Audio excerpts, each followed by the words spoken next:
ఈ program Joyce Meyer ministries partners మరియు friends ద్వారా స్పాన్సర్ చేయబడింది.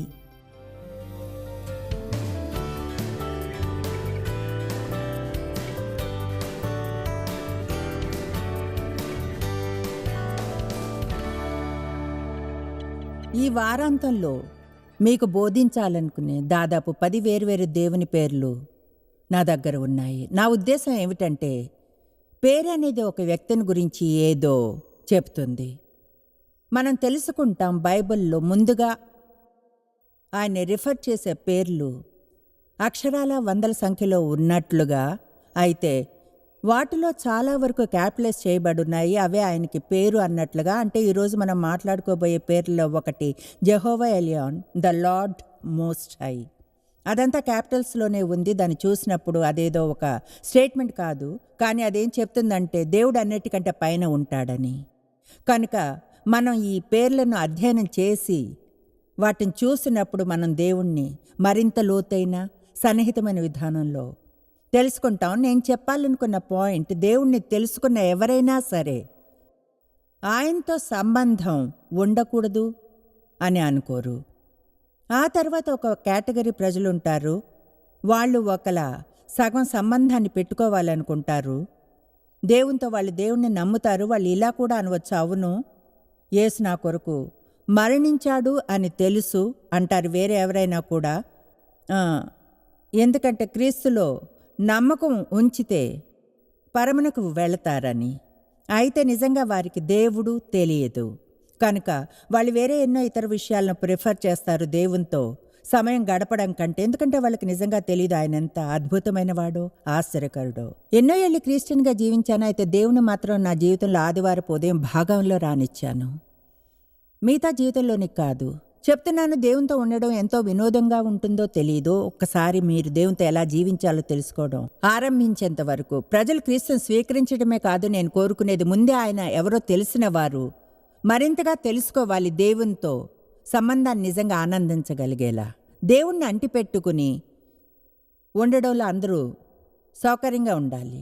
కనుక ఈ పేర్లు యాహ్వే, అదే తర్వాత జెహోవాగా అయింది, ఆ తర్వాత జెహోవా డాష్, ఇంకా ఎన్నో దేవుని వేరే పేర్లు. వాటిలోని ప్రతి ఒక్కటి కూడా ఆయన స్వభావాన్ని చెప్తాయి లేదా దేవుడు చేసేదేదో అవి వివరిస్తాయి. కనుక ఈరోజు మనం జెహోవా ఎలియాన్ గురించి మాట్లాడుకుందాం. దాని అర్థం ద మోస్ట్ హై గాడ్, పరమునకు భూమికి ప్రొఫెసర్, మన చేతుల్లోనికి మన శత్రువులందరినీ అప్పగించే దేవుడు. చెప్పండి ఆమేన్. ఆదికాండం 14:14 బైబిల్ ఆరంభంలోనే ముందుగా ఉంటుంది. అసలైతే అబ్రహామే దేవునికి పేరునిచ్చాడు. తన జీవితంలో ఒక ప్రత్యేకమైన చోట అతని ముఖ్యమైనది ఏదో జరిగినప్పుడు జీవితంలో 14వ వచనం, అబ్రాము తన తమ్ముడు చెరపట్టబడినని విని తన ఇంట పుట్టి అలవరచబడిన 318 మందిని వెంటబెట్టుకుని దాను మట్టుకు ఆ రాజులను తరిమెను. దాను అనేది తెలుసా, ఒక చోటు. ఇప్పుడు వెంటనే గమనిస్తే ఆసక్తికరంగా ఉంటుంది. ఒక సైన్యం వెనుక అబ్రాము 318 మందితో వెళ్ళాడు. నాకు బాగా తెలుసు అతను వెంటాడిన సైన్యం 318 మంది కంటే ఎక్కువే ఉండి ఉంటారని. కవచాలవి వేసుకుని ఆర్గనైజ్డ్గా ఉండి. నేను ఆ దేవుని పేర్లను తిరిగి మళ్ళీ అధ్యయనం చేసినప్పుడు తెలుసుకున్నది ఏమిటంటే, ప్రజలకు ఎవరైతే నిజంగా దేవుడెవరో తెలుసో వాళ్ళు పిరికివాళ్ళు కారు. మనకి నిజంగా దేవుడు ఎవరో తెలిస్తే అది మన జీవితాల్లోంచి భయాన్ని చీరేస్తుంది. మనం మన శత్రువులకు వ్యతిరేకంగా వెళ్ళి యాక్షన్ తీసుకోగలము. దాంతో మనం గందరగోళం చేయం. మనం అగ్రెసివ్గా ఉంటాం, ప్యాసివ్గా ఉండం.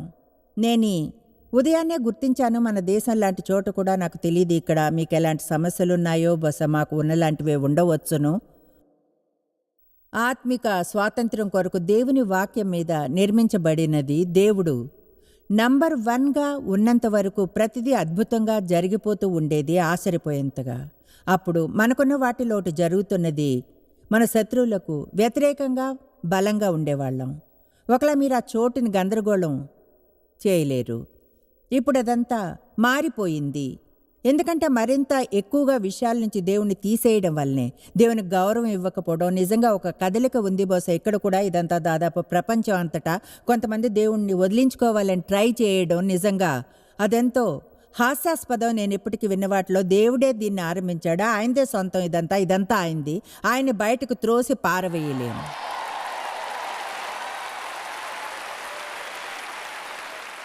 ఇప్పుడు ఏమనిపిస్తుందంటే, ఎంతగా దేవుని విషయాల నుంచి తీసివేస్తున్నామో అంత అధైర్యంగా అవుతున్నాం, అంతగా పిరికిగా, ఎంతగా వస్తువులతో ఉంటామో అంత చిన్నగా మన సేనను చిన్నగా చేస్తున్నాం.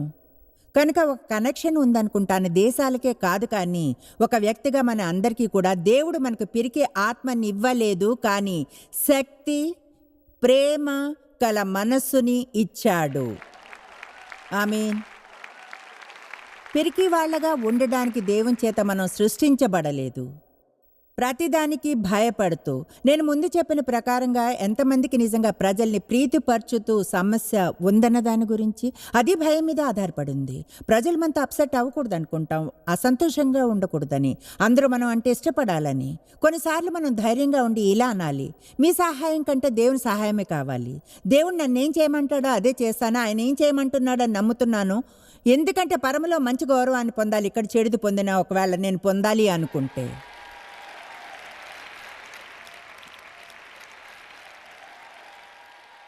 సరే, అతడు 318 మంది అలవరచబడిన మనుషులతో వారిని వెంటాడాడు. 15వ వచనం, రాత్రివేళ అతడును అతని దాసులను వారికి ఎదురుగా మొనలు తీర్చి వారిని కొట్టి దమస్కునకు ఎడమ తట్టున హోబా మట్టుకు తరిమి ఆస్తి యావత్తు తిరిగి తెచ్చి తన తమ్ముడైన లోతును, అతని ఆస్తిని, స్త్రీలను, ప్రజలను తిరిగి తీసుకొని వచ్చెను. అంటే చాలా సింపుల్. శత్రువులు దొంగిలించిందంతా అబ్రహాం తిరిగి తీసుకువచ్చాడు. చెప్పింది విన్నారా?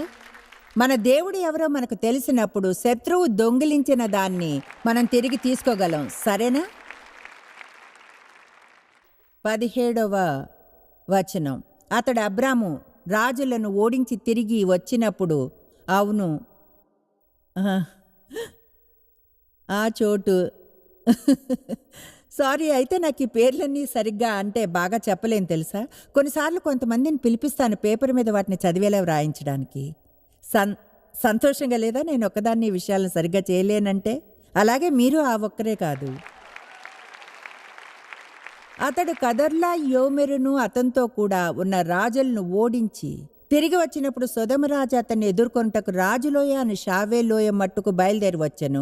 మరియు షాలేము రాజు అనే మెల్కీసెదెకు రొట్టెను ద్రాక్షారసమును తీసుకొని వచ్చెను. అతడు సర్వోన్నతుడగు దేవునికి యాజకుడు. 19వ వచనం, అప్పుడు అతడు అబ్రామును ఆశీర్వదించి ఆకాశమునకు భూమికిని సృష్టికర్తయును సర్వోన్నతుడును అయిన దేవుని వలన అబ్రాము ఆశీర్వదింపబడునుగాక అని నీ శత్రువులు నీ చేతికి అప్పగించిన సర్వోన్నతుడగు దేవుడు స్తుతింపబడునుగాక అని చెప్పాను. అందువలన మనం చూస్తున్నాం దేవుని సర్వోన్నతుడగు దేవుడు అని పిలవడం, ఆకాశమునకు భూమికిని సృష్టికర్తయు అని. ఒకవేళ మనం ఆయన్ని అనుసరిస్తే శత్రువు మన నుంచి దొంగిలించిందంతా తిరిగి తీసుకునేలా చేయగలిగేవాడు. దేవునికి గట్టిగా స్తుతులు చెప్పండి.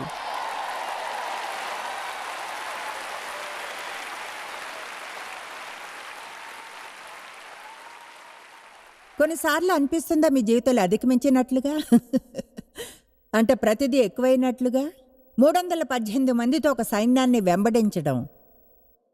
ఆలోచించండి, మీరు ఇప్పుడు న్యాయాధిపతుల్లో ఏదో చూడబోతున్నారా? అంతగానే ఆశ్చర్యపరిచే విధంలో గిద్యోనుతో. న్యాయాధిపతులు 6:1 వచనం, ఇశ్రాయేలీయులు యెహోవా దృష్టికి దోషులైనందున యెహోవా 7 ఏండ్లు వారిని మిద్యానీయులకు అప్పగించెను. కనుక ఇశ్రాయేలు ప్రభువు వారికి చేయమని చెప్పింది చేయలేదు. చెప్పాలంటే ఎప్పుడైనా సరే దేవుడు చేయమని చెప్పింది మనం చేయకపోతే మనల్ని మనమే గాయపరుచుకుంటాం.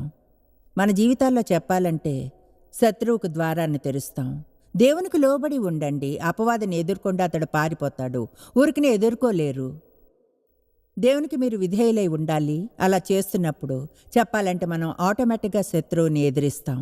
మనలో ఎవరు పర్ఫెక్ట్ కారు. యేసు కొరకు దేవునికి స్తుతులు. మనం కానప్పుడు తప్పులు చేయడానికి, పనులు తప్పు చేయడానికి మధ్య తేడా ఉంది. మీకు జ్ఞానం లేనప్పుడు, జ్ఞానం ఉన్నప్పుడు అది పూర్తిగా వేరే స్థాయి. మీకు తెలుసు మీరేం చేస్తున్నారో, మీకు తెలుసు అది తప్పని, అయినా దాన్ని చేస్తూనే ఉంటారు. అలా చేసి తప్పించుకోగలమని అనుకుంటూ అప్పుడు తన యొక్క గొప్ప ప్రేమ దయలతో దేవుడు మనతో డీల్ చేయాల్సి వస్తుంది. ఎందుకంటే చేయకపోతే నిజంగా మనల్ని ప్రేమించడం లేదని. ఏ పేరెంట్ అయినా సరే తమ బిడ్డని రోడ్డు మీదకు వెళ్ళనిచ్చి వాళ్ళగా చనిపోతున్నా సరిదిద్దకపోతే ఖచ్చితంగా వాళ్ళని ప్రేమించినట్లే. కనుక దేవుడు ఆయన్ని ప్రేమించే వారిని దండిస్తాడు. ఆయన ఎవరిలో ఆనందిస్తాడో వారిని దండిస్తాడు. ప్రకటన చెప్తుంది, ఎవరినైతే ఆయన మిక్కిలి దయతో ప్రేమిస్తాడో వారికి వాళ్ళ తప్పులను చెబుతాడు అని. ఒకసారి అన్న, దేవా బహుశా నువ్వు నన్ను కొంచెం అధికంగా ప్రేమిస్తున్నావు అనుకుంటే, ఎందుకంటే రోజుకు దాదాపు 20 సార్లు ఏదో లోపం ఉన్నట్లు ఫీల్ అవుతున్నాను. సరే, వాళ్ళుగా సమస్యల్లో పడ్డారు. చాలా ఏళ్ళు వాళ్ళు బంధకంలో జీవించారు. అయితే దేవుడు ఎల్లప్పుడూ ఎవరినైనా ఏర్పరుస్తాడు తన ప్రజలకు విడుదల తేవడానికి, వారి ద్వారా కార్యం చేయించేలా. నిజమే, యేసు ద్వారా మనకు ఆయన విమోచన కలిగించాడు. అయితే మనకు హెల్ప్ చేయడానికి మనుషుల్ని పంపుతాడు. మన బుద్ధిహీనత నుంచి బయటకు వచ్చేలా, మనకు షాక్ తగిలేలా చేయడానికి, ఆ వెడల్పాటి మార్గం నుంచి తప్పించి తిరిగి ఇరుకు మార్గంలోకి తేవడానికి. నా జీవితంలో దేవుడు అలాంటి వారిని యూజ్ చేశాడు. ఆశిస్తాను అలాగే ఈరోజు కొందరు జీవితాల్లో నన్ను అలా యూజ్ చేస్తాడు అని. సరే, దేవుడు గిద్యోను అనే ఒక మనిషిని చూసి అతనితో 12వ వచనంలో ఇలా చెప్పాడు. యెహోవా దూత అతనికి కనబడి, అతనంటే గిద్యోనికి, పరాక్రమం గల బలాఢ్యుడా, యెహోవా నీకు తోడై ఉన్నాడని అతనితో చెప్పెను. ఇప్పుడు ఆసక్తికరంగా ఉంటుంది. దేవుడు గిద్యోను తన్ని తాను చూసుకునే దానికంటే సహజంగా అలానే ఉంటుంది. దేవుడు గిద్యోన్ని వేరుగా చూశాడు. మనలో ఎవరైనా సరే దేవుడు మనల్ని చూసినట్లుగా చూడగలిగితే నిజంగా మనం ఏం చేయగలమో చూడండి. చాలామందికి మీరేం చేయగలరో మీకే తెలియదు. బహుశా మీకు అర్థం కాదు. నేను ఇప్పుడు చేసేది నేను చేయడం అంటే ఎంత హాస్యాస్పదంగా ఉంటుంది. ఎందుకంటే పూర్తిగా నిజంగా నిజాయితీగా నాకు ఈ పని చేసే సామర్థ్యం లేదు, చదువు నాకు లేదు, దీన్ని చేయడానికి కావాల్సిన తెలివి లేదు. అయినా మిమ్మల్ని మీరు దేవునితో కప్పుకుంటే,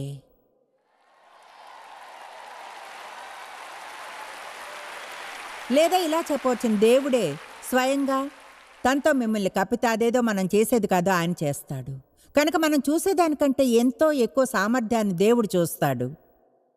మీ గురించి మీరు అనుకునే దానికంటే మీరు ఎంతో అద్భుతమైన వారు. సాతాను మీరు ఊరికే కూర్చుని మీరు ఏం కాదో దాని గురించి ఆలోచించాలంటాడు. ఏం చేయలేరో, ఏం కాలేరో, మీకేం లేదో బయట ఉన్న మిగతా అందరితోనూ పోల్చుకునేలా దేవుడు ఆయన మనల్ని చూసే విధంగా మనం చూసుకోవాలంటాడు. మన గురించి ఆయన వాక్యం చెప్పేది నమ్మడం. యెహోవా నీకు తోడై ఉన్నాడు, పరాక్రమం గల బలాఢ్యుడా, గిద్యోను చిత్తము నా ఏలినవాడా. యెహోవా మాకు తోడై ఉండిన ఎడల ఇదంతే మాకేలా సంభవించును. యెహోవా ఐగుప్తులో నుండి మమ్మను రప్పించినని చెప్పుచు మా పితరులు మాకు వివరించిన ఆయన అద్భుత కార్యములన్నీ ఏమాయను. యెహోవా మమ్మను విడిచిపెట్టి మిద్యానీయుల చేతికి మమ్మను అప్పగించినని చెప్పెను. విచారకరమైన స్పందన. ఒకలా నాకు ఇలా చేయాలనిపిస్తుంది. ఎందుకంటే బహుశా ఆ పాయింట్లో అతడు కొంచెం వింపిగా ఉన్నాడు. బహుశా ఆ మాటలు ఇలా అనిపించుంటాయి. ఓసే, నేను బలాఢ్యుని కాను, మీరు అనుకునే మనిషిని కాను. నేనెవరు? నన్ను ఏం చేయమంటున్నారు? ఓ లేదు సార్, ఆ పని నాకు చాలా కష్టమైంది. తప్పు వ్యక్తిని ఎంచుకున్నారు. Come on.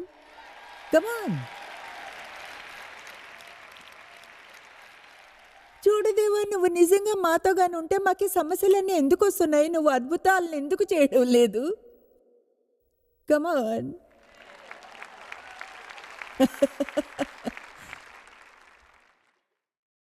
ముఖ్యంగా ఎందుకంటే మనం ఏమీ చేయకుండా దేవుడు వచ్చి మనల్ని ప్రతిదాని నుంచి విడుదల చేయాలని అనుకోడు. కనుక మనం కొన్నిటికి వ్యతిరేకంగా నిల్చుని ఇలా అనాలి అంటాడు. దేవుడు నా పక్షాన ఉంటే నాకు వ్యతిరేకంగా ఎవరు రాగలరు? దేవుడు నాకు తోడై ఉంటే నాకెందుకు భయం? మనం ఏదో ఒక చోట ఊరికే కూర్చుని ఇలా అనలేం, దేవా మాకు అద్భుతం కావాలి, మాకు అద్భుతం చెయ్యి. నేను బోధించే ఒక సందేశం ఉంది, పేరు రాయిని తీసివేయండి. నాకు అదంటే ఇష్టం. ఎందుకంటే 4-5 ఏళ్ల క్రితం నేను గమనించాను, చాలా కాలం ముందే మరణించిన లాజర్ను ఉంచిన చోటుకి యేసు వెళ్ళినప్పుడు అతడు కంపు కొడుతున్నాడు. ఆయన అతన్ని తిరిగి లేపుతాడని ఆయనకు తెలుసు కనుక ఆయన దాని దగ్గరికి వెళ్ళాడు. అయితే ప్రజలతో ఇలా అన్నాడు, రాయిని తీసివేయండి. ఇప్పుడు ఆయన చనిపోయిన వాడిని లేపడానికి సిద్ధపడుతుంటే రాయిని తీసివేయడానికి ఆయనకి ప్రజలు ఎందుకు కావాలి? ఎందుకంటే దేవుడు మనం చేయగలది చేయాలంటాడు. అప్పుడు మనం చేయలేనిది ఆయన ఎల్లప్పుడూ చేస్తాడు. కొంతమంది మీ జీవితంలోని రాళ్లను తీసివేయాలి. మీరు అలా చేసినప్పుడు మీరు చేయలేని వంతును క్రీస్తు యొక్క పునరుద్ధానపు శక్తి చేయడాన్ని చూస్తారు. మీరు అనవచ్చు, కానీ ఆ రాళ్ళు ఏమై ఉండవచ్చును అని. చూడండి, మీ కోపంగా ఉన్న వాళ్ళందరినీ క్షమించడానికి ప్రయత్నించవచ్చు.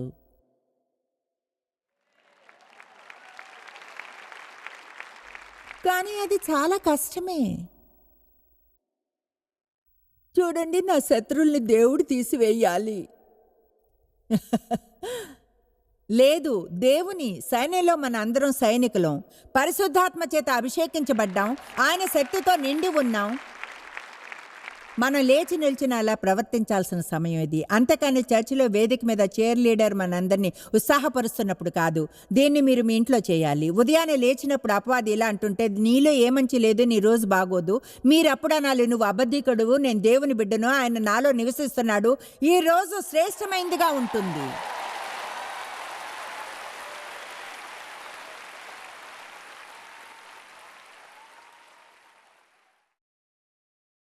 గిద్యోనుతో జరిగిన ఆ సంభాషణ తర్వాత దేవుడు వదిలివేయలేదు. అంతటి యెహోవా అతని తట్టు తిరిగి 14వ వచనంలో బలము తెచ్చుకుని వెళ్ళి, మిద్యానీయుల చేతిలో నుండి ఇశ్రాయేలును రక్షింపుము, నిన్ను పంపిన వాణ్ణి నేనే. గిద్యోను, దేని సహాయం చేత నేను ఇశ్రాయేలీలను రక్షింపగలను? నా కుటుంబము మనుష్య గోత్రంలో ఎన్నిక లేందే, నా పితరుల కుటుంబంలో నేను కనిష్ఠుడినై ఉన్నానని చెప్పను. విచారకరం. ఆయన అసలు వదలడం లేదు. అందుకు యెహోవా ఆయన్నేమి, నేను నీకు తోడై ఉందును కనుక ఒకే మనిషిని హతం చేసినట్లు మిద్యానీయులను నీవు హతం చేయుదువని సెలవిచ్చిన. అందుకతడు, నా యందు నీకు కటాక్షం కలిగినట్లా నాతో మాట్లాడుచున్నవాడు నీవే అని తెలుసుకున్నట్లు ఒక సూచన కనుపరచము. దేవుడు అలానే చేశాడు. మనం గిద్యోను మాటలను గురించి మాట్లాడతాం. అవును, కొన్నిసార్లు దేవుడు మనకు నిర్ధారించి చెప్తాడు. అయితే ఇలా చెప్తున్న వచనం నాకు ఇష్టం. చూడకుండా నమ్మేవారు ధన్యులు అని బైబిల్లో ఉంది. దేవుడు ఉన్నాడన్న సాక్ష్యం అవసరం లేకుండా ఆయన్ని నమ్మగలగాలి అంటాడు. చెప్పింది విన్నారా? దేవుడు ఆయన్ని మనం బాగా తెలుసుకోవాలి అంటాడు. ఏవో కొన్ని సూచనలు అవసరం లేకుండా బయటేవో జరుగుతున్నట్లుగా. 5 ఏళ్లుగా మీరు దేవుడి నుంచి ఏమీ వినుకున్నా చివరిగా మీరు ఏం విన్నారో దాన్ని చేస్తూ ఉండండి. దేవుడు ఏదైనా చెప్పాలి అనుకున్నప్పుడు చింతక్కర్లేదు. తన్ని తానెలా తెలియచేసుకోవాలో ఆయనకు తెలుసు. ఆమేన్. అది కష్టమని నాకు తెలుసా? ఎందుకంటే దేవుడు కనిపించడు, ఆయన్ని మనం చూడలేం. ఆయన మనకి ఏమైనా చేయాలంటాం. అయితే అదేలాంటే నిన్న చెప్పానుగా, బహుశా కొన్నిసార్లు మనం ఈ గొప్ప పెద్ద విషయాల కోసం చూస్తుంటాం. అవి జరగడం మనం చూడం. అసలైతే మన జీవితంలోని చిన్న వాటిని మనం చూడాలి. ఏవైతే మన విశ్వాసాన్ని దేవుడు సరైన సమయంలో పెద్ద విషయాలను చేయడని ఎవరు మనల్ని ఒప్పించలేకపోయే డిగ్రీకి పెంచుతాయో వాటిని. మీలోని ప్రతి ఒక్కరూ, మీకో విషయం చెప్తాను, నేను నమ్ముతాను దేవుడు మన అందరి జీవితాల్లో ప్రతిరోజు కనిపిస్తాడని. ఒకవేళ ఆయన్ని గుర్తించి చూడడం నేర్చుకుంటే. ఆమేన్. కనుక మనకు ఏమి లేదో దాన్ని చూడడం మానివేసి మనకు ఎవరున్నారో చూడాలి.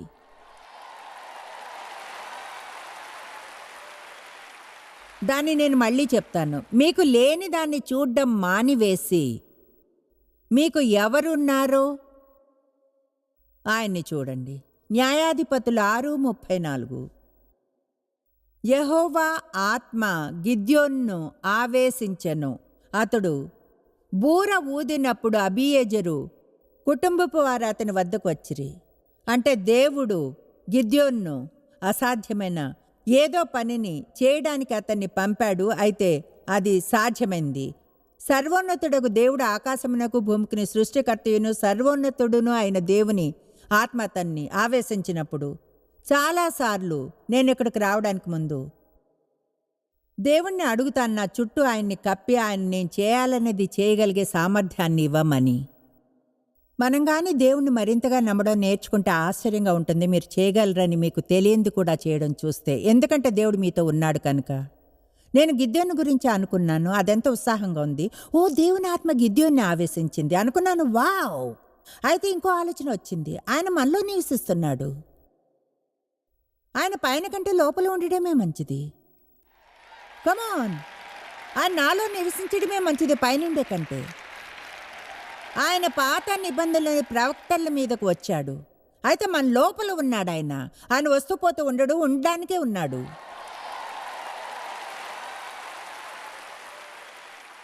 ఆయన జెహోవా ఎలియాన్. మొదటి సమూయేలు 14:6 ఇష్టం. అనేకుల చేతనైను కొద్దిమంది చేతనైను రక్షించుటకు యెహోవాకు అడ్డమా? ఈ పాయింట్ అర్థం అవడానికి చిన్న కథను చెప్తాను. గతంలో మా పరిచర్య ఆరంభపు దినాల్లో సెంట్ లూయిస్ చుట్టూ చిన్న మీటింగులు చేసేప్పుడు పూర్తిగా దేవుని మీద ఆధారపడ్డాను. డేవ్ తన ఫుల్ టైం జాబ్ను వదిలేశారు కనుక మేము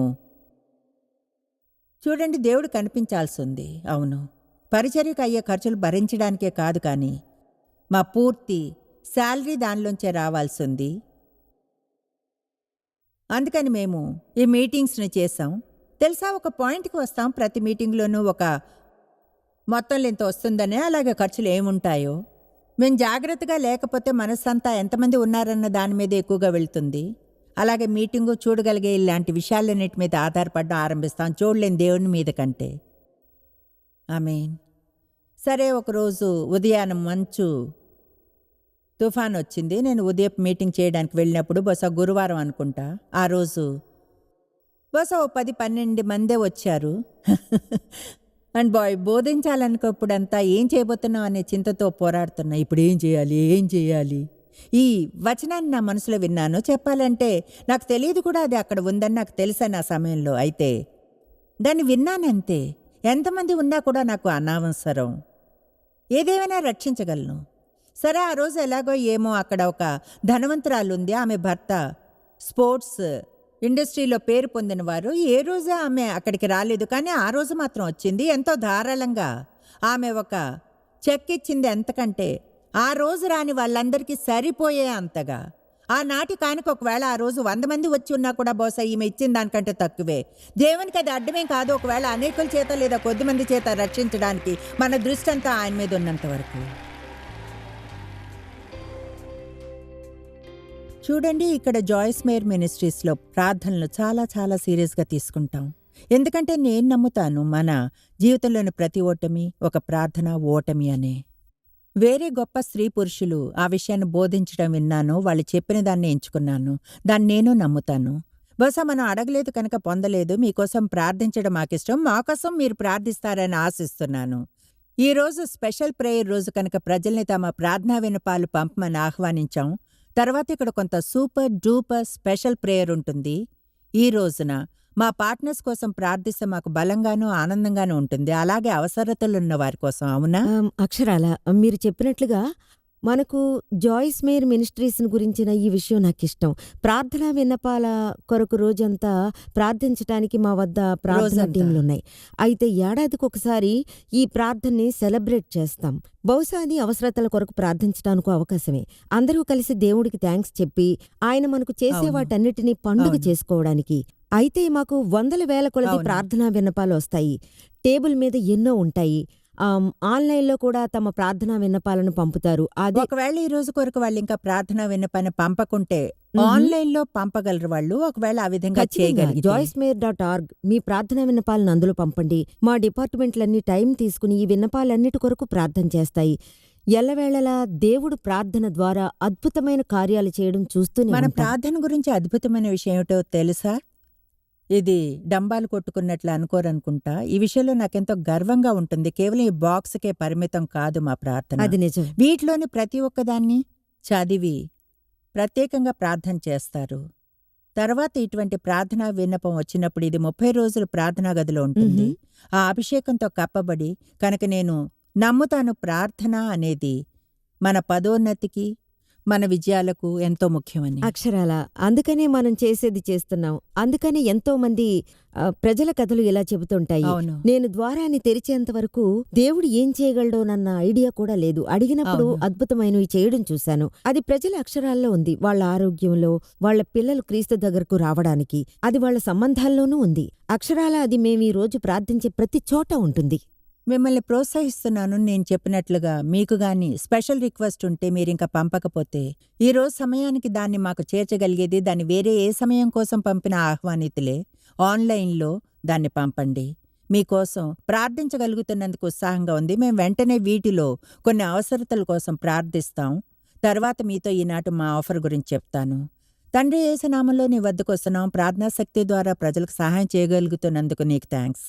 నీ నామంలో ప్రార్థించినప్పుడు నీ అంతటినీ తండ్రికంతా సమర్పిస్తున్నాం, మేమేమిటో కాదు. ఎంతో కృతజ్ఞులం దేవా. మేము అపరిపూర్ణమైన ధైర్యంగా నీ సింహాసనం వద్దకు వస్తే మా అవసరాలను కోపం లేకుండా తీరుస్తావని, లేదా మా లోపాలను గుర్తు చేసుకోకుండా.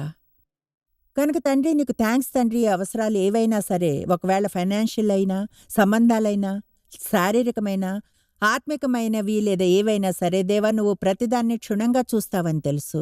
వీటిని నీ వద్దకు తెస్తున్నావు. థ్యాంక్స్ తండ్రి. ఈ పరిచర్యలోని మా ఫ్రెండ్స్ని, పార్ట్నర్స్ని అందరినీ ఆశీర్వదించినందుకు నీకు థ్యాంక్ యూ దేవా. ప్రతి అవసరాన్ని తీరుస్తున్నందుకు. ప్రతి చోట మేము గాయపడతాం యేసు, నువ్వు స్వస్థపరచగలవు. అలా చేస్తున్నందుకు థ్యాంక్స్. యేసు నామంలో ఆమేన్. ఆమేన్. మీరు ఎన్నడూ తెలుసుకోలేనంతగా జాయిస్ మేర్ మినిస్ట్రీస్లో మీరు మాకెంతో ముఖ్యం. మిమ్మల్ని అభినందిస్తున్నాం. మా ప్రపంచవ్యాప్తపు మినిస్ట్రీ సాధ్యం అయ్యేలా చేసే మా ఫ్రెండ్స్ మరియు పార్ట్నర్స్ కి థ్యాంక్స్. అందరూ కలిసి ఆకలిగొన్న వారికి భోజనం పెడుతున్నాం, బీదలకు బట్టలు ఇస్తున్నాం, సువార్తను దేశాలకు చాటుతున్నాం. మమ్మల్ని కాంటాక్ట్ చేయండి లేదా joycemeer.orgని ఈ రోజే విజిట్ చేయండి. మీ ప్రార్థన విన్నపాలను కొరకు, అలాగే మరిన్ని సాధనాలను గురించి తెలుసుకోండి. జాయిస్ మేర్ షెడ్యూల్ని చూసి భాగస్వామిలో భాగమవ్వండి, క్రీస్తు ప్రేమను ప్రపంచమంతటా పంచుకోవడానికి.